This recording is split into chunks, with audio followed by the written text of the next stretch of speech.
everybody. Wingapo. Everybody gets my look today. It was kind of like stuff I wanted to do. My friend was like telling me a little beforehand, a little bit afterwards. It was going to be a look that you can like do. This is my hair. And everyone's like, what did you do to it? I put this Women of Color gel in it, right?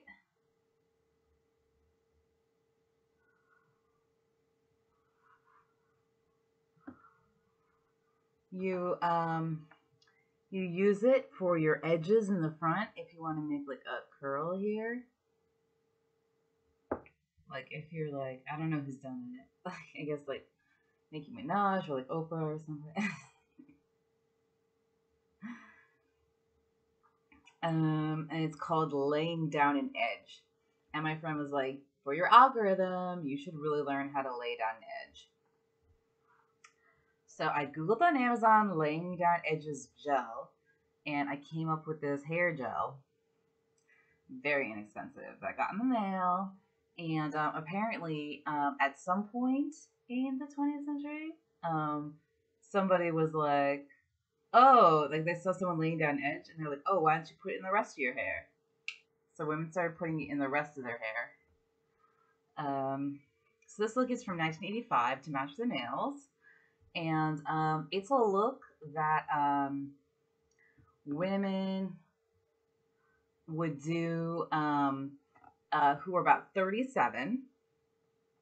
And there was like a subculture of women doing this, basically. And it got a lot of them famous. A lot of them became famous in 1985 if you were 37. It's for women of color. They put on light blue eyeshadow because that was really popular back then if you had blue eyes, and they didn't have blue eyes, so that was like a little bit rebellious. You fill in your eyes with pencil, you outline it and fill it in, and use a light powder on it. I keep thinking that I invented like the eyeshadow powder, and it's like, nah, it's been around. I was wrong. My friend misled me, and then he guided me. He led me astray, and then he led me back on the path of righteousness. That he's always leading me astray and leading me back. It's this. I guess I didn't really reapply it, but it's like one of the orange colors, the red orange colors for my lips. Should I reapply now? You know, I leave sometimes to get food delivery or something, or talk to the tree person. The tree sprayer. So, why shouldn't I leave to put on more makeup? Because it's a live broadcast, and that would be annoying. I can't, like, cut it, you know? I guess I could cut it when I edit it later. If you're studying video editing now. I can't do it now.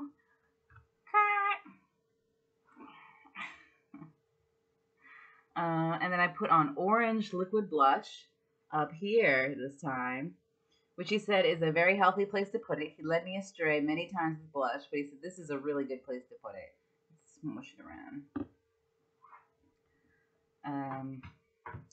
Because my sister told me to put it here on my face, like that would look good. And then for a while I was putting it here, and then for a while I was putting it all over. And then sometimes I put it around. And then sometimes I put on my eyelids or like here a little bit, but not on my forehead because I would look crazy. And not on my chin, I think maybe I did it one time. I didn't like it. That's funny. I like experimenting with my makeup in my 20s like a lot because when I was in my 20s, because like if you mess up your makeup, like you end up wearing it out. And it's okay because you're in your 20s. So I try not to mess up my makeup now, but it happens sometimes probably, or maybe not. So we have a mascara. I curled my eyelashes correctly today by holding the eyelash curler down. Because I usually just like that. And he led me astray to do that, and today he was like, it doesn't work. Gotta hold it down. It's like fine, but then it sometimes makes like like a rectangle. I don't know. Maybe it was right for a while. I don't know. It's probably a look from some decade. What else did we do? Hydrating shampoo. Sometimes he's like, oh, like remember the stripper look going to the mother-in-law? He was like, yeah, like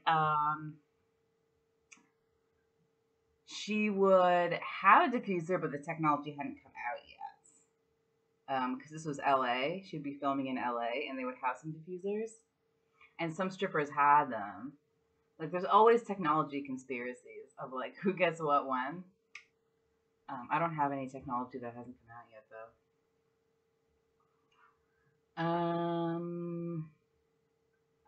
So what else did we do? We didn't get angry with our hair dryer. This is like a nice girl look.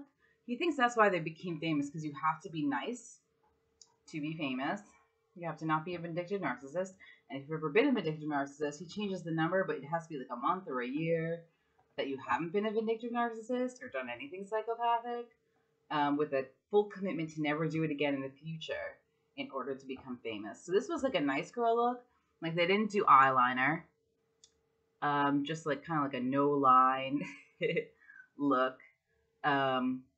With just like a swath of eyeshadow, the lip with no lip liner, the brows filled in, like really like filled in, not like, because the magazines are always like make eyebrow hair strokes, like your eyebrows to fill them in, and I a lot of times I just fill them in. Like, I'm like, what? Like, no one's gonna see that. Like, I don't get it. Like, it's a whole lot of lines, and like it doesn't. But the more you think about it, the less it makes sense to make eyebrow hair shaped lines in your eyebrows to fill them in. Like, won't it just? I don't. It just makes me a little frustrated to explain. Just think about it. Like, okay, if these are the eyebrow hairs, right? And you're trying to, like, are you gonna make like a stroke like here? That's like eyebrow shape. It's gonna hit all the hairs.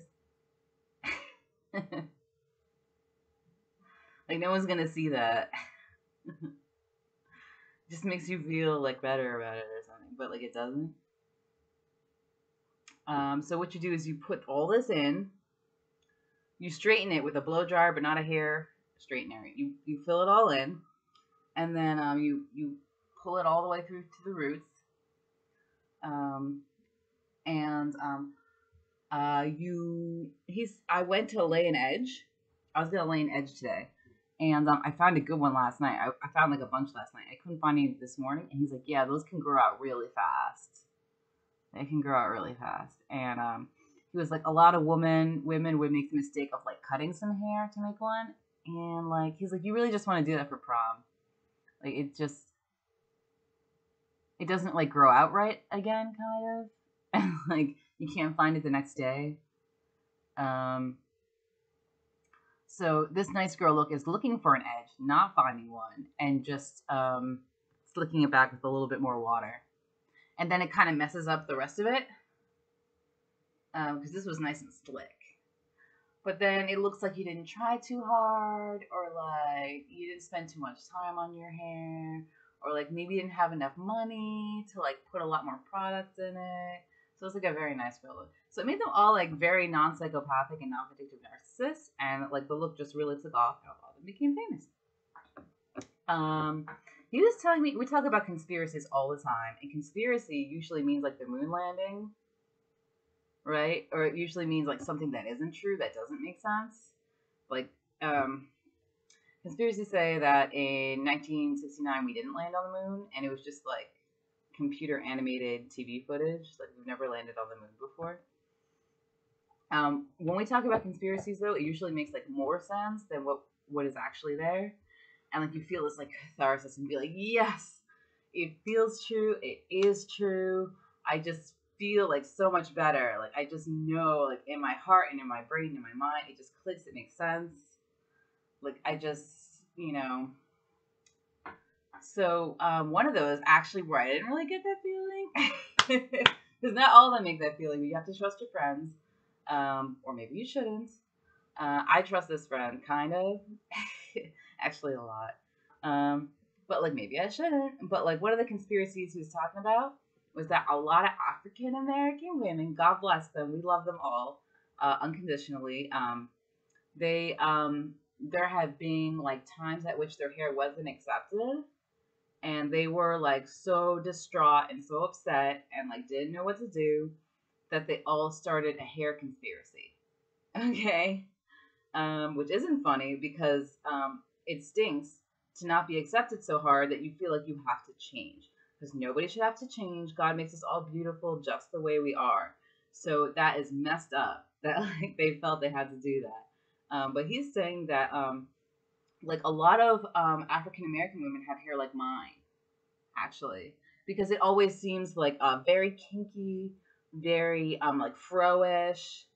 Um, but African American women can actually have like many different hair types. It can be straight, it can be curly, it can be wavy, it can be kinky.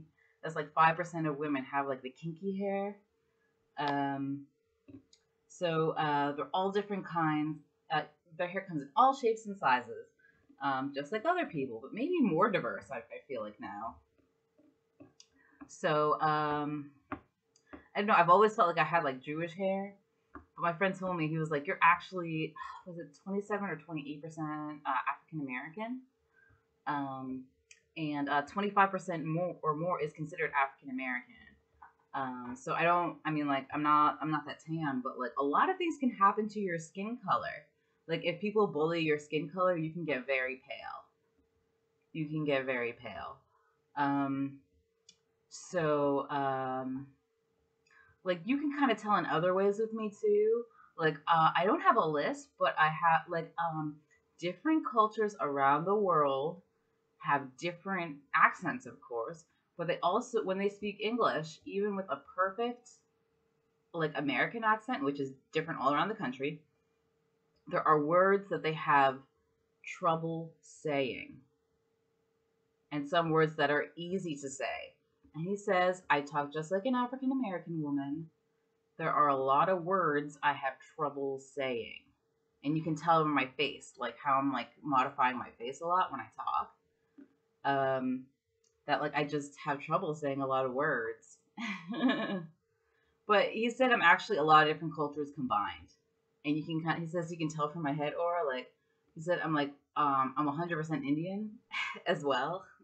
But you can be like 50%, you can be like 60% Indian, 60% Puerto Rican, 60% like South African. Like it doesn't add up to 100.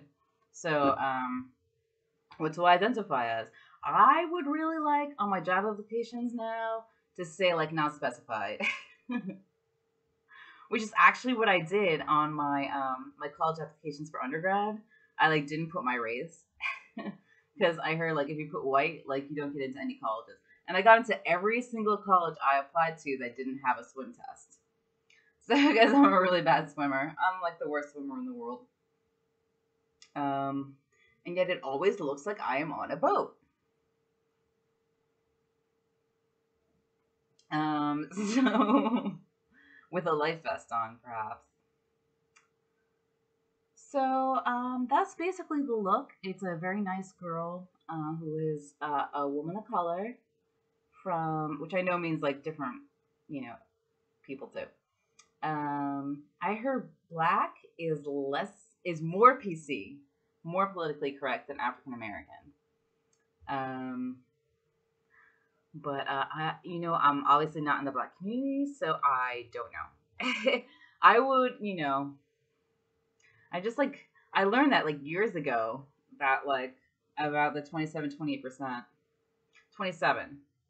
And I just feel like oh, I want to learn so much. I want to learn so much.